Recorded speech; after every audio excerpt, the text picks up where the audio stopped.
What's happening, guys? It's your boy Yanko. Welcome back to another episode of Uncle P's podcast. Alright, guys, so first things first, I want to address a couple of comments and explain something that I feel like people are not understanding on the previous video that I did. Is South Africa for South Africans. Now, first things first, there are comments about my that people are putting if you want to experience. Guys, first of all, you guys are not understanding what my statement was. My statement was that you can't go to a place like Gauteng, for example, okay? Like you're here in Gauteng and you go to, let's say, a specific area like Sandton and you find a South African only market. My is a bright place. It's a place we go, the bright meat, we chow, we enjoy. People pee everywhere and do rowdy nonsense. That's not a South African. Oh gosh. And also one more thing, guys. I noticed that a lot of you comment without watching the full video, or you comment on the title and you put comments like this. So somebody says you are talking nonsense. I don't know what nonsense I was talking in the video, but okay. This person says, I don't agree completely with you, but brother, because Eastern Cape is dominated by Xhosa people, KwaZulu-Natal is dominated by Zulus. My response is that because that is their home. If you listened, I said not home, but like here in Gauteng, a sport strictly for Zulus or Xhosas like it is for foreigners. Like if I go to Yovo right now, there's a sport strictly for Congolese. And if you're not a Congolese, the chances of you even entering there without having a Congolese companion is very uncomfortable. It's weird. You won't even know how to start. You don't have a place like that for South Africa because South Africans are that welcoming to everybody. That's what I'm talking about. And then there was another comment, South Africa flourishing, unemployment isn't high. Reason I'm doing okay, keep shining the light. Can't wait to see how great the economy is doing. Okay, now, this is what I wanted, what started this whole idea of this episode here. So this comment here is basically trying to, so on my previous video, I mentioned that South Africa is not struggling. That South Africa is not going through what everybody's talking about, the unemployment rate and because I knew it was going to trigger certain people and people are going to be like, yeah, now he's talking nonsense, he's being ignorant. I hope you guys are still watching. So guys, I wanted to talk about Botswana and Namibia. Okay, Botswana and Namibia, somebody tagged me on this guy's page and I started watching his content. And it made me realize something.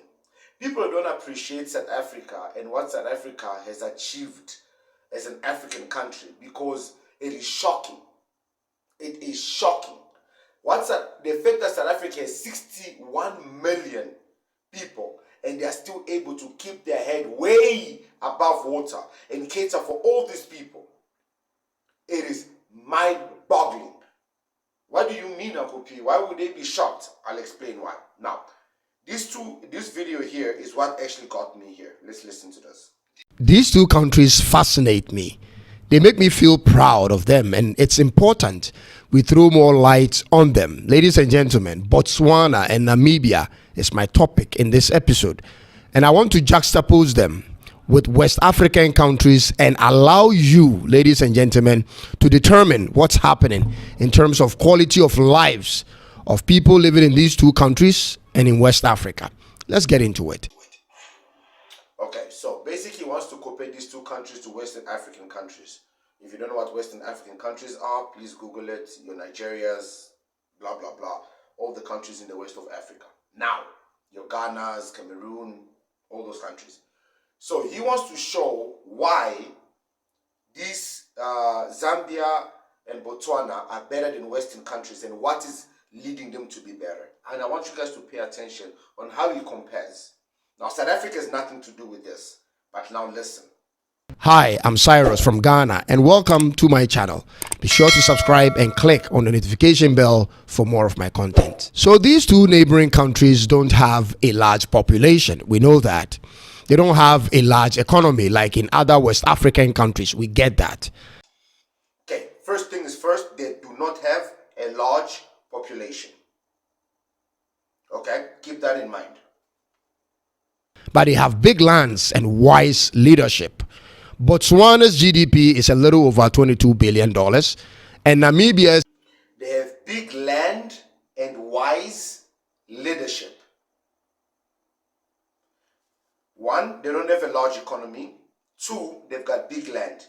3, they've got wise leadership. Let's keep listening. This is a little over $12 billion. We understand that.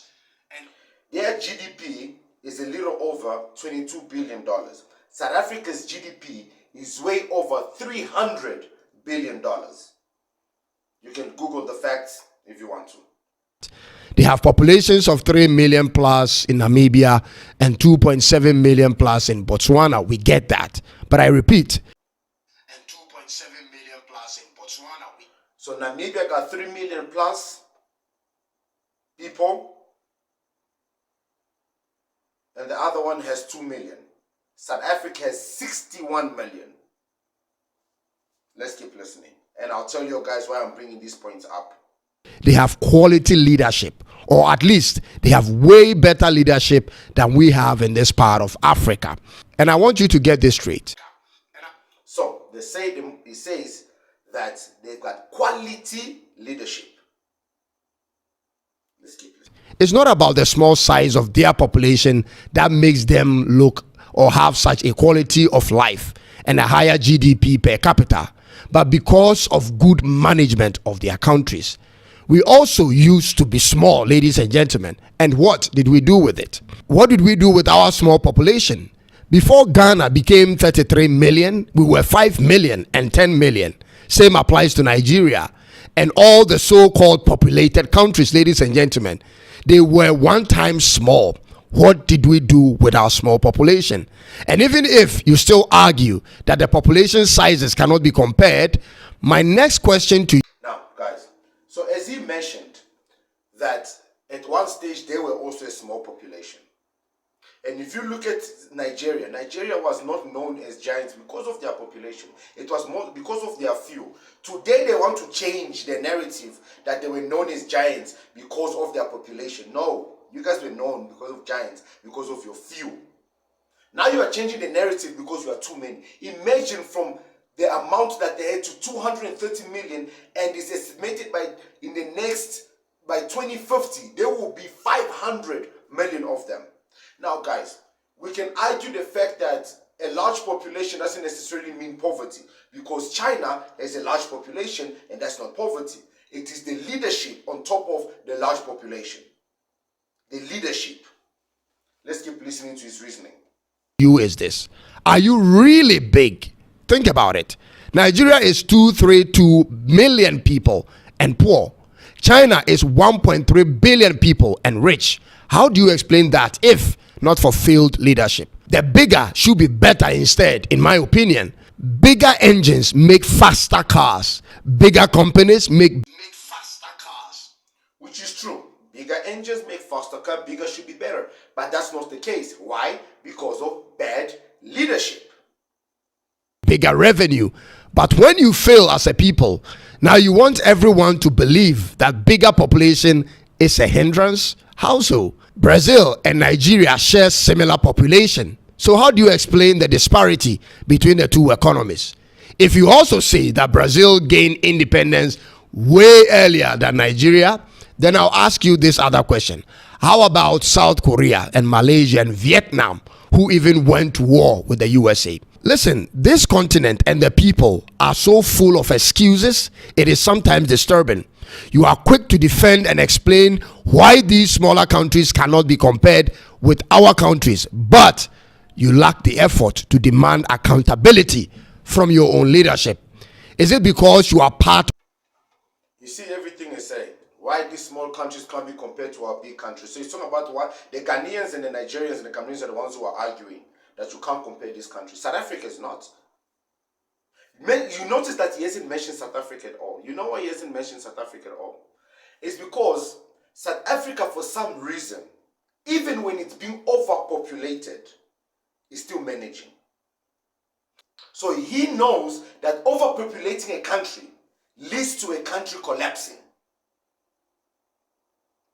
Right now, if South Africa had to do a number count of how many South Africans, black South Africans, and white South Africans, not the Europeans that came here, no, we talk about white South Africans that were born here, from back then. You're looking at 40 million South Africans. And the next natural resources that South Africa is producing, the electricity, the water, the jobs are enough to cater for these 40 million people. The issue is they are catering for an additional 21 million Europeans, Africans, Asians, Caribbeans. Literally everyone in the world currently is in South Africa. You see, people have the knowledge and the understanding that it's extremely important for a country what they produce to be able to cater for their citizens. But now South Africa is expected for some reason to be able to cater for everybody else. And when they cry foul or they say we can't do it, what then happens? They are called names, like I said in the previous video. So, they are fully aware that overpopulating a nation, it's bad. And I will show this in my other video, how other nations have had enough with overpopulation. Guys, I'm your boy Uncle P. Tell me, am I talking nonsense like these people are saying? Or it's a fact. South Africa is now overpopulated. Now it can't cater for its own people while it's trying to cater for other people. Why is Nigeria, Zimbabwe, Congo, all these people still having babies? And it's such a proudful thing to have a child in these countries when you can't even provide for these children. Yet you call South Africans deadbeats. Make it make sense. Because right now, I feel like none of this is making sense. I'm your boy Uncle P. I'll see you guys in the next one. Peace. Of the problem? Is it because you are enjoying on the blind side of the regular people? Is that the case? I'm told Botswana has a certain program to grant lands to its citizens when you apply at a certain age. They go to school free, they get paid to attend university, get free lands, get paid to plow the land, and you honestly believe if your country were their size, it would be the same? I promise you this, it wouldn't, ladies and gentlemen, because our fundamentals are weak. He who cannot manage small things cannot manage big things.